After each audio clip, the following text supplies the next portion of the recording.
Today, we're flying on what might possibly be the best airline in Asia, Starlux Airlines. Not an easy feat, as the competition for amazing Asian airlines is as fierce as it gets. As someone who has been a longtime fan of one of Taiwan's other major carriers, EVA, I have to say that after trying out Starlux, my head has been turned, and yours probably should be as well if I'm being honest. Especially since there is a lot of drama when it comes to EVA and Starlux, which we will get into as well. On this flight, we'll fly on the A350-900 for 12 hours from Taipei to San Francisco. We'll check out the beautiful Galactic-themed business class seats, their brand new, also Galactic-themed lounge in Taoyuan Airport, and the Michelin gourmet menu. But first, our trip starts off here at the Starlux check-in counter in Taoyuan Airport. Hello. So I am here in Taoyuan Airport here in Taipei. We are getting ready to check in for our Starlux flight. I am super excited because it will be my first time trying out Starlux, and it is always exciting when you get to try out a new airline. So let's go get checked in. And here's what the Starlux check-in counters look like. As a business class customer, you do get a dedicated check-in lane. You'll also get 2 checked bags weighing 70 pounds or 32 kilograms each. And now that check-in is complete and we've cleared security, let's cover the drama surrounding EVA and Starlux before checking out the lounge. So the backstory is that the founder of Starlux is not only the former chairman of EVA, he's also the son of the founder of Evergreen, EVA's parent company. After Starlux founder father passed away, he was actually poised to take over Evergreen, but got pushed out of the family business by his siblings and board of directors. Instead of taking things lying down, he decided to start his own airline instead, and hence the birth of Starlux Airlines. You gotta admit, starting your own airline is a pretty boss move on his part. It'll be interesting to see how things unfold with both EVA and Starlux given their family backstory. But now that we're all up to speed on the Taiwan family aviation drama, let's go check out the lounge. We'll be visiting the Starlux Lounge in Terminal 2 today, since that's where our flight is departing from. Although Starlux does have another lounge in Terminal 1, the Terminal 2 lounge is actually the newer of the 2 lounges, so try and visit it if you get the chance. The lounge is accessible to anyone flying on Starlux First Class, Business Class, or anyone with Starlux top-level Explorer or Insider status. As for food, they do have a self-service buffet area. I also just wanted to take a moment of appreciation for this salad bar, which is the most insanely organized salad bar I have ever seen. And it's not just the salad bar. I have to say, I love how meticulously laid out and tidy all the food here is as well. They also have a candy and a snack bar, a gelato fridge, and no buffet is complete without rotating Taiwanese hot dogs on a hot dog roller warmer. If a buffet isn't really your thing though, you can also use the QR codes on the tables to get some made-to-order meals delivered to your seat.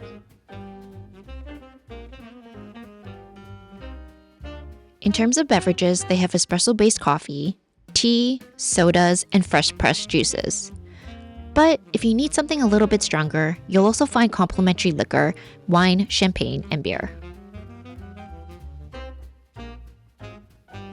Now let's check out the washrooms. This is what they look like. They're pretty standard and come with soaps and lotions by Thai brand Eat and Breeze Than. They also have separate shower rooms as well though, that you can book at the front desk. The only downside is that the shower rooms are located on the lower level and there are no elevators, so they're not accessible to anyone who might have mobility concerns.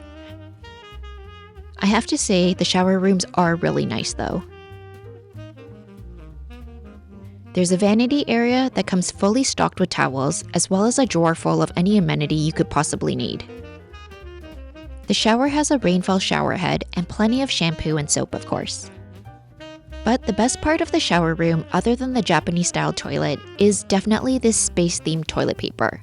Starlux definitely knows how to lean into the whole space theme. But besides the shower rooms, there's also another seating area located here on the lower level of the lounge. There's also a second buffet and beverage area, as well as more seating. But again, this whole lower level is unfortunately only accessible by stairs. Hopefully they'll consider finding a way to make it accessible to people with mobility concerns in the future as well. But that's it for the lounge. Let's get to boarding for our flight. Today, we'll be boarding out of gate B8. There's an initial boarding pass and passport check, and then we're instructed to go down some stairs where we're put into this waiting area.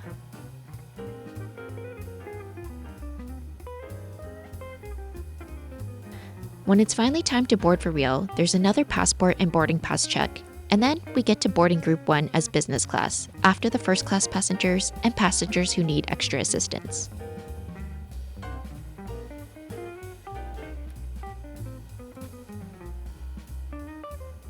Our A350-900 today has 26 business class seats arranged in a 1-2-1 configuration. Personally, I think the cabin is absolutely gorgeous, and it's definitely got the whole space galactic theme going on. As for our seat, we'll be seated in 6A today. The seat width is 19.6 inches in width between armrests, and the headrest is leather and adjustable 6 ways. There's a storage locker with a mirror, a bottle of water, the headphones, headphone jack, universal power port, USB-C port, and the remote for the IFE. And of course, no space-themed airline could be complete without wireless charging. There's also a second storage compartment inside of the side table. As for the footwell, it does narrow a bit, but I didn't find this to be an issue. It still felt roomy enough. The crew also stops by to offer us some pajamas, which we'll take a look at a little bit later.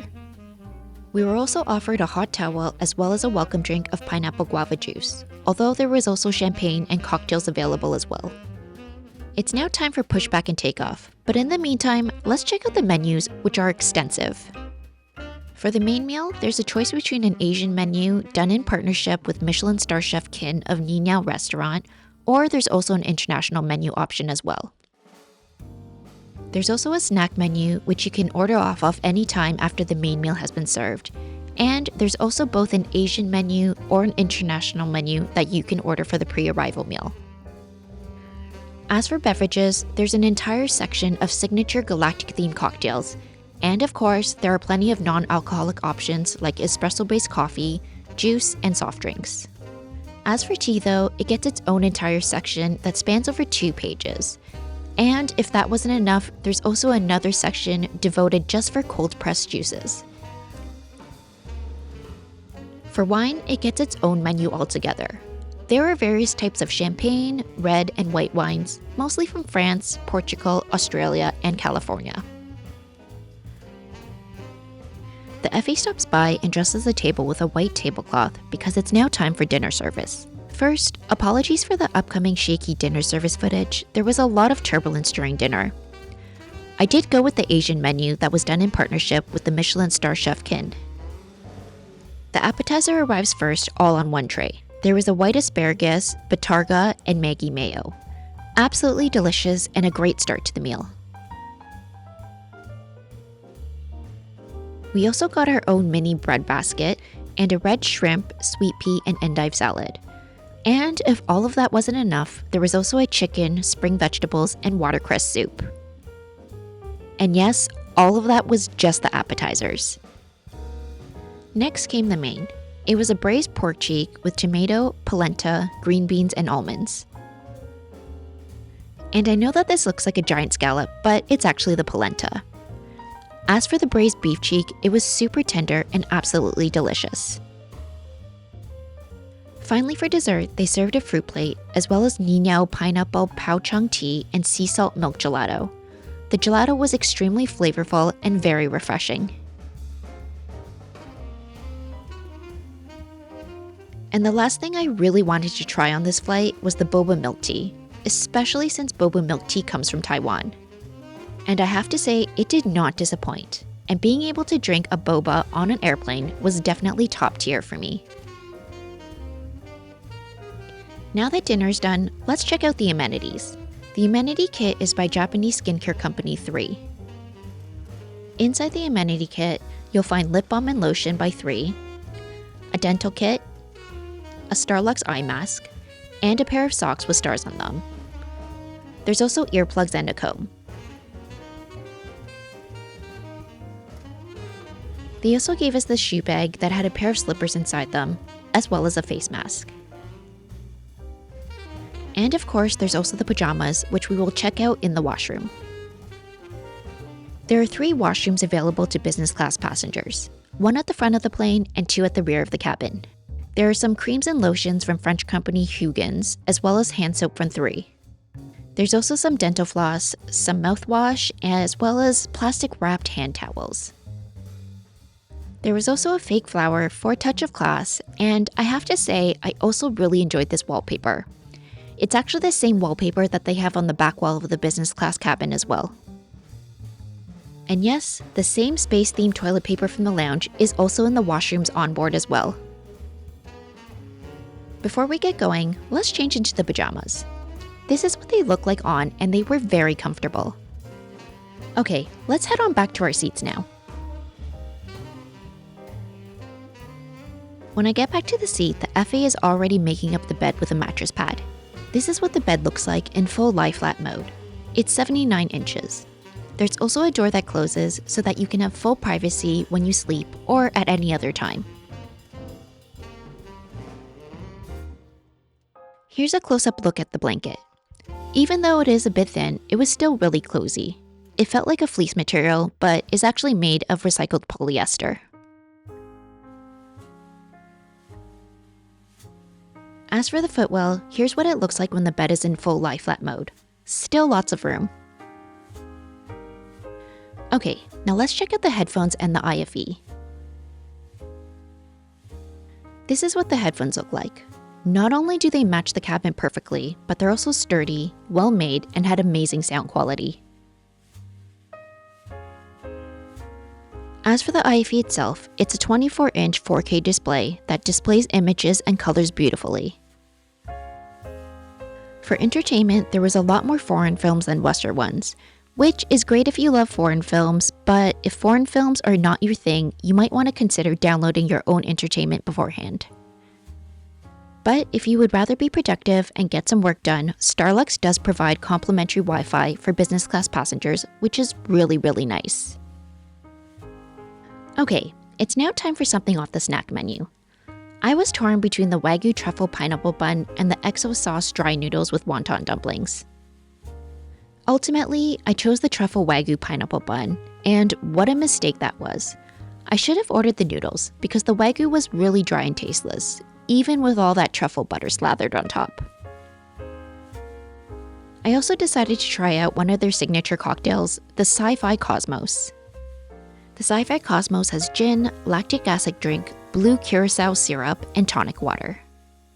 Personally, I loved this drink. Such great flavor and slightly tangy, just the way I like it.